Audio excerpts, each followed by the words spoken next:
കലോത്സവ നഗരി വിവിധ വർണ്ണങ്ങളെ കൊണ്ടും തിരക്ക് കൊണ്ടും ഒക്കെ നിറഞ്ഞ് കവിയുകയാണ്. പല സ്ഥലത്തായി നിരവധി ആളുകൾ ഇങ്ങനെ ഒരു പൂരപ്പറമ്പിലെത്തിയ ആവേശത്തോടെ അങ്ങനെ കറങ്ങി നടക്കുന്നു. പ്രത്യേകിച്ചും VMCയുടെ കോമ്പൗണ്ട്, ഏതാണ്ട് 12 ഏക്കറോളം സ്ഥലം, ഇഷ്ടം പോലെ തണല്, എവിടെ ചെന്നിരുന്നാലും ആ പ്രകൃതിയുടെ സുന്ദരമായ പരിലാളന. അതിന്റെ ഇടയിൽ നമ്മളൊക്കെ ശ്രദ്ധിക്കപ്പെടാതെ പോകുന്നു എന്ന് പലപ്പോഴും കരുതുകയും, എന്നാൽ മലയാളി എവിടെയുണ്ടോ അവിടെയൊക്കെ പുസ്തക വായനയ്ക്ക് ആളുകളുണ്ട് എന്നുള്ള ആ ഒരു സന്ദേശം പകർന്നുകൊണ്ട് രാജന്റെ ചിരഞ്ജീവി എന്ന തൂലികാനാമത്തിൽ പുസ്തകങ്ങൾ എഴുതുന്ന പട്ടാമ്പിക്കാരനായ രാജൻ, അദ്ദേഹത്തിന്റെ വകയായിട്ട് ഇവിടെ ചെറിയൊരു പുസ്തകശാല. നോക്കൂ, ഒരു കൊച്ചുകുട്ടി ബാലസാഹിത്യമാണ് തിരയുന്നത്. എല്ലാ വിദ്യാലയങ്ങളിലും ബാലസാഹിത്യ പുസ്തകങ്ങൾ ഇങ്ങനെ കുട്ടികൾ വായിച്ചുകൊണ്ടിരിക്കുന്നു. വായനയൊന്നും മരിക്കുന്നില്ല. അവിടെ ഒരു സന്ദേശമുണ്ട്. കുഞ്ഞുണ്ണി മാഷ് പറഞ്ഞവര്, വായിച്ചവൻ വിളയും, വായിക്കാത്തവനെ വളയൂ. വളയുന്നവർ ഒരുപാടുണ്ട്, എന്നാൽ വിളയുന്നവര് കൂടിക്കൂടി വരുന്നു എന്നുള്ളത് നമുക്ക് അറിയുന്നതാണ്. ഇവിടെ നോക്കൂ, ഏറ്റവും അധികം വിറ്റഴിച്ച, ഏറ്റവും അധികം ചെറുപ്പക്കാരും മുതിർന്നവരും കുട്ടികളും ഒക്കെ വായിച്ച അഖിൽ പി ധർമ്മജന്റെ റാം കെയർ ഓഫ് ആനന്ദി മുതൽ അദ്ദേഹത്തിന്റെ രാത്രി 12-ന് ശേഷവും സന്തോഷ് കുമാറിന്റെ തപോമയ്യയുടെ അച്ഛനും ഒക്കെ ഇവിടെ ഇങ്ങനെ നിരത്തി വെച്ചിരിക്കുകയാണ്. ബിനീഷ് പുതുപ്പണത്തിന്റെ പ്രേമനഗരവും സുന്ദര ജീവിതവും ഒക്കെ ഈ മേശപ്പുറത്തുണ്ട്. നിരവധി ആളുകളാണ് പുസ്തകം വായിക്കാൻ വരുന്നത്.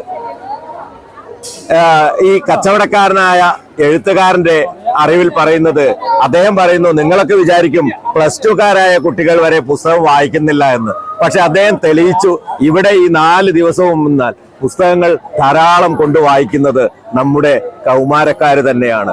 അവർ പുസ്തകങ്ങൾ തെരഞ്ഞെടുത്ത് വായിക്കുന്നു. വായന മരിക്കുന്നില്ല.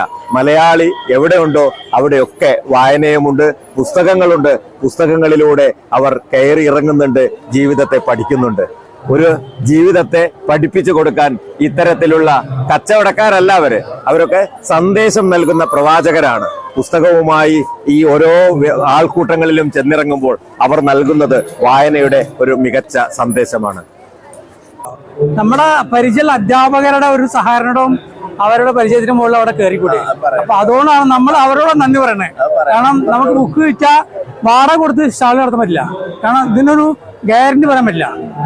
അപ്പൊ വാടക കൊടുക്കാതെ നടത്തുന്നത്. അപ്പൊ അധ്യാപകരുടെ സഹായം ഉണ്ടാകും. ഞാൻ വെച്ച് വാടക കൊടുക്കാൻ ഞാൻ നിർത്തി പോകും. നമുക്ക് അതാണ് പ്രശ്നം.